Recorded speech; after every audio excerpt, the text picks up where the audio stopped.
semua keadaan jiwa kita, hati kita, perasaan-perasaan kita sudah lebih dulu bahkan pernah dirasakan oleh Nabi Muhammad SAW. Kalau Anda pernah gelisah, Nabi dulu pernah gelisah. Kalau Anda bahagia, Nabi juga pernah bahagia. Kalau Anda merasakan kekhawatiran, Nabi dulu pernah khawatir. Dan miniatur kehidupan kita sudah dicontohkan dalam perjalanan kehidupan Nabi Muhammad SAW agar kita bisa belajar mengatasi problematika kehidupan. Allahu Akbar, kalau beliau tidak diutus oleh Allah, kita tidak tahu bagaimana cara menyelesaikan pemetaan kehidupan kita hingga dengan saat ini.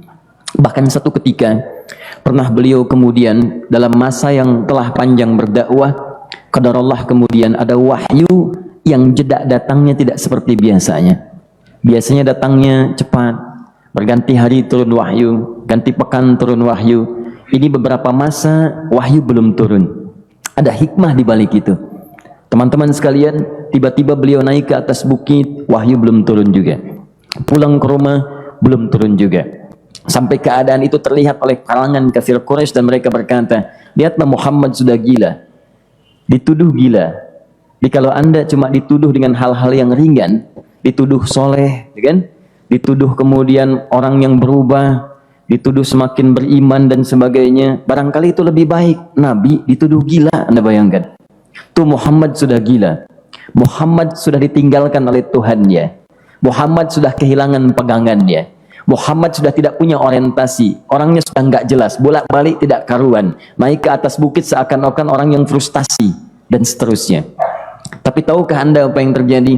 Setelah berbagai cacian, makian, tuduhan macam-macam diterima oleh Nabi SAW, lantas tibalah masanya Allah menurunkan satu surah, bahkan disandingkan dengan surah yang lainnya. Bersandinglah dua surah ini secara bersamaan turun, surah ke-93 dan surah ke-94-nya, terkait berkelindan memberikan satu harapan yang sangat panjang. Kata Allah, wadduha wal laili idza saja ma wadda'aka rabbuka wa ma qala walal akhiratu khairul laka minal ula walasawfa yu'tika rabbuka fatarda alam yajidka yatiman fa'awa wa wajadaka dhallan fahada wa wajadaka 'ailan fa'aghna fa ammal yatima fala taqhar wa ammas sa'ila fala tanhar wa amma bi ni'mati rabbika fahaddits. Ya Muhammad, saya bersumpah dengan waktu duha. Kalau kita baca dengan ilmu balaghahnya, itu bukan sekedar sumpah mengilustrasikan waktu duha. Karena di ilmu balaghah itu nanti ada 3 turunan ilmu. Ada disebut ilmu ma'ani, ilmu mencari kata-kata sehingga ungkapannya sesuai untuk disampaikan. Mana kata-kata yang tepat untuk disampaikan dalam konteks yang ingin dibicarakan. Itu ma'ani namanya. Kemudian setelahnya ada ilmu bayan, bagaimana mengemas kosakata yang bagus ini sehingga bisa disampaikan dengan jelas, orang tidak bingung menerimanya, paham maksudnya. Kemudian setelah itu kadang-kadang jelas kalimatnya, tapi kedengarannya tidak indah. Woi, rapatkan, woi, apa belum paham juga? Rapatkan saf. Memang jelas, tapi nggak ngenakin. Maka bagaimana caranya disampaikan dengan jelas, tapi hati kita terasa nyaman, memuji. Rasanya nyaman diserahkan kepada Allah, tapi ada kebahagiaan, disampaikan tidak terasa tergurui, diperintahkan serasanya diberikan jalan untuk mendapatkan kebaikan. Maka yang ketiga disebut dengan ilmu badi' namanya. Ilmu menghiasi kalimat yang disampaikan sehingga terasa dengan nikmat. Turunannya nanti ada majaz namanya. Mengambil sebuah kalimat yang untuk diposisikan pada kalimat yang nyaman disebut dengan kinayah turunannya. Maka teman-teman, kata Allah, wadduha, diterjemahkan demi waktu duha. Bukan sekedar waktu duha. Karena duha itu ada cahaya yang indah. Dirasakannya enak. Antum keluar waktu duha kan enak tuh. Berjemur, kata orang Sunda moyan gitu kan. Datang, bahkan sampai dianalisis ada vitamin D-nya bisa terasakan. Ya, kemudian setelah itu ada kenikmatan, enak suasananya. Seakan-akan dunia milik sendiri, yang lain numpang. Wah, nyaman keluar itu. Baik, jadi wadduha itu ingin bersumpah mengilustrasikan waktu kenyamanan yang pernah dilalui. Kalau dalam bahasa tafsir yang luasnya, saya bersumpah Muhammad, demi segala kenikmatan yang pernah engkau rasakan dalam hidupmu, seperti engkau merasakan cahaya duha itu. Engkau pernah senang, saya bersumpah dengan kesenanganmu. Engkau pernah tenang, saya bersumpah dengan ketenanganmu. Engkau pernah nyaman, saya bersumpah dengan kenyamanan yang pernah engkau rasakan. Wal laili idza saja, dan aku pun bersumpah demi gelapnya malam. Demikian terjemahannya. Bukan sekedar gelapnya malam saja, itu sesuatu yang pekat. Ya, ini belakang kelihatan agak gelap nih. Untuk memberikan proyek, kesini aja Pak, saya cuma ngasih contoh ini. Contoh, saya bukan mengeluh, bukan, ingin memberi contoh. Ya, contoh pada ilustrasi yang mau saya sampaikan. Nggak apa-apa, biarkan saja. Saya mau contoh kasih kata saja. Ya, ini belakang agak gelap untuk memproyeksikan cahaya ke sini. Tapi yang mau saya sampaikan, kalau gelapnya begitu pekat, semua cahaya ini nggak ada. Cahaya nggak ada nih, sama sekali tidak kelihatan. Saya mau tanya pada Anda, beraktivitasnya mudah atau sulit? Mudah nggak menemukan sendal Anda di luar? Belum tentu. Menemukan jalan keluar pun belum tentu mudah. Anda mesti meraba-raba jalan. Anda mesti kemudian melihat sesuatu dengan pandangan mata hati Anda. Raba, dan sebagainya. Sampai menemukan jalan, itu pun belum tentu benar. Itulah yang disebut dengan gelapnya malam saja pekat. Kadang-kadang ada orang yang menghadapi satu kesulitan yang pekat, suasananya siang, cuman karena masalahnya begitu pekat, seakan-akan membuat diri dia gelap. Jalan susah, limbung gitu. Kenapa gelap ya? Padahal terang. Karena masalah menggelimuti dirinya, seakan-akan dia diselimuti masalah yang gelap. Bimbang dia. Makan gak enak, minum gak nyaman, dan seterusnya. Ya, biasanya makan ayam tenang, ini dikasih yang lebih enak juga rasanya pahit. Gak enak zamannya. Maka kalau kita ilustrasikan dalam suasana tadi Muhammad, saya bersumpah, engkau pernah hidup nyaman, ataupun engkau mengalami masalah yang sangat pekat dalam kehidupan. Engkau alami sesuatu yang dahsyat sampai engkau bingung, bimbang, pekat, mereka menuduhmu dengan macam-macam. Ma wadda'aka rabbuka wa ma qala. Saya pastikan kepadamu, dalam keadaan nyamanmu seperti dulu ataupun engkau bimbang seperti sekarang, Tuhanmu tidak akan pernah meninggalkanmu ataupun menuduhmu gila. Orang-orang yang dekat dengan Allah Subhanahu wa taala, maka Allah akan menjaganya baik dalam keadaan yang tenang dan nyaman ataupun dalam kesulitan yang luar biasa.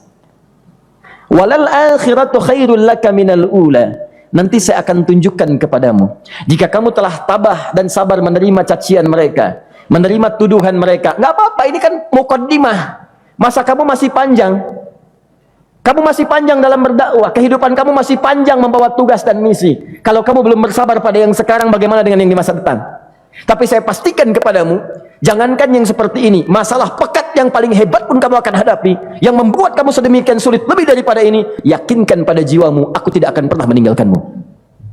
Ini prinsip dalam kehidupan kita. Jika Anda menggantungkan hidup kepada Allah, Anda bersandar dengan baik kepada Allah, maka ayat ini akan mengatakan, teman-teman sekalian, Allah tidak akan pernah meninggalkan Anda dalam setiap kehidupan Anda. Nanti, sekarang perjuangan, kata Allah, walal akhiratu khairul laka minal ula. Nanti saat kamu tiba di akhirat, saya akan tunjukkan kepadamu ada yang lebih hebat yang tidak pernah engkau rasakan sebelumnya saat di bumi. Tidak akan ada lagi kesulitan yang kamu hadapi, tidak akan ada lagi cacian yang kamu kemudian hadapi, tidak ada lagi kemudian tuduhan yang kemudian kamu rasakan. Aku akan berikan apapun yang kamu inginkan sampai kamu puas. Wala sawfa yu'tika rabbuka fatarama. Nanti kamu pengen apapun, aku berikan. Kalau saufa masih ada jeda, ya. Kalau bahasanya wa yu'tika mungkin seketika. Tapi ketika mengatakan saufa, artinya bukan saat ini Muhammad. Sekarang pun aku berikan, tapi nanti yang di akhirat aku berikan sampai kamu merasa puas. Ayo minta apa saja. Hadir, hadir, hadir, hadir. Tapi yang paling indah, kalau kamu tidak percaya, alam yajidka yatiman fa'awa. Cobalah ingat, kalau sekarang sedang susah, coba ingat dulu. Bukankah saat kamu yatim, aku yang merawat sampai kamu tidak merasakan kegelisahan itu? Lahir bapak tidak ada, aku cukupkan dengan kakek. Kakek meninggal, aku hadirkan ibu dan paman hadir di sekitaranmu. Ibu meninggal, ada kakek. Kakek meninggal, ada paman. Dan Khadijah hadir di sekitaranmu. Bukankah aku rawat pada saat itu? Wajadaka dhallan fahada. Kamu sedang bingung, sedang susah, bukankah sering aku berikan petunjuk kepadamu? Wajadaka ailan fa'aghna. Kamu merasakan kesulitan, lahir dalam keadaan yatim, tidak ada pendukung, maka aku jadikan kaya. Bukankah saat kamu menikah dengan Khadijah, aku tambahkan lagi pendukung untuk misi dakwahmu? Ini pesan dalam Al-Quran. Kalau Anda sedang merasa susah, kalau ingin menenangkan diri, ingat-ingat yang baik-baik yang dulu. Kalau Anda sedang jatuh dalam bisnis, ingat-ingat saat Anda meningkat dalam bisnis Anda. Allah tidak pernah tinggalkan Anda. Mungkin ini ujian untuk membuat Anda lebih hebat lagi di masa depan. Kalau Anda tidak tahan bantingan yang sekarang, bagaimana Anda bisa mengatasi pelintiran yang akan datang? Karena dalam kehidupan bukan cuma dibanting. Anda mungkin mengalami penyingkiran, penyungkuran, lipatan, guntingan, bantingan, macam-macam. Kalau satu gaya belum bisa Anda atasi, bagaimana Anda bisa berharap mendapatkan turunan yang lainnya? Selalu ingat bahwa jika hidup Anda ingin tampil gaya, Anda harus merasakan tekanan dalam kehidupan. Karena F selalu berbanding lurus dengan P, hukum Pascalnya. Gaya berbanding lurus dengan tekanan. Orang yang ingin tampil gaya dalam kehidupan, maka dia mesti siap menghadapi tantangan-tantangan hidup yang diatasi. Turun ayat sampai ujungnya. Kalau kamu sudah begini lagi, jangan pernah kamu bentak orang lain. Jangan pernah merendahkan orang lain. Karena Allah pun menjaga setiap hamba sepanjang ia mendekat kepadamu. Setelah itulah turun kemudian surah Al-Insyirah. Alam nashrah lakas sadra. Antum kenal Nabi Musa? Baik. Tapi agak lumayan lah. Tadi saya di Soreang kenal Fir'aun. Di sini Musa. Baik, alhamdulillah. Perhatikan ya, dahsyatnya pemberian Allah kepada Nabi Muhammad SAW. Nabi Musa alaihi salam, dan sering kali kita bacakan untuk memohon kepada Allah, Rabbi syrahli sadri. Perhatikan baik-baik. Ini keunggulan Nabi Muhammad SAW dibanding Nabi Musa alaihissalam. Dua-duanya Nabi, Rasul, tapi masing-masing punya keistimewaan. Musa, Nabi, berdakwah, memohon kepada Allah kelapangan hati. Rabbi syrahli sadri. Ya Allah, tolong lapangkan hatiku nih. Kenapa mesti lapang? Karena pasti Musa merasakan nih, saya tahu betul karakter Fir'aun. Belum apa-apa sudah memaki.